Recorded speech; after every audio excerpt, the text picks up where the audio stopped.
চলো আজকে একটা লাঞ্চ ভিডিও শেয়ার করা যাক। তো আমি আজকে দুপুরে কী কী খেয়েছি তো সেটাই তোমাদের সাথে শেয়ার করব। তো ফার্স্টে আমি নিয়ে নিলাম ভাত আর একটু লেবু। তো তারপরে ছিল নাকি একটা বাটা। তো এটা সাধারণত মানে ছোট একটি মাছ হয় সেটার বাটা। তো নাম কি বলতে পারছি না মাছের, যাই হোক এই বাটাটা খেতে আমার দারুণ লাগে। তো এই বাটাটা দিয়ে আমি ভাতটি শেষ করলাম। তারপরে নিলাম পটল সর্ষে, তারপরে একটু পটল সর্ষে দিয়ে আমি খেয়ে নিলাম। তো পটল সর্ষেটা আমার অত ভালো লাগেনি, তাও আর কি খেলাম, কারণ গরম দিনে যেহেতু সবজি খেতে হয়।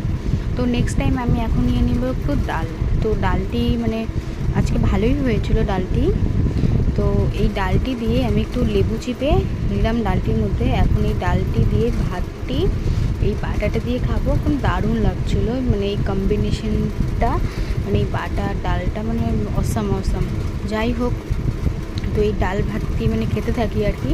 তো গরম দিনে ডাল খাওয়া খুবই উপকার শরীরের জন্য। তো নেক্সট টাইম আমি নেব দেশি মুরগির ঝোল। তো ফার্স্ট টাইম একটু লেবু চিপে নিলাম, তারপরে এখন নেব হচ্ছে দেশি মুরগির ঝোল।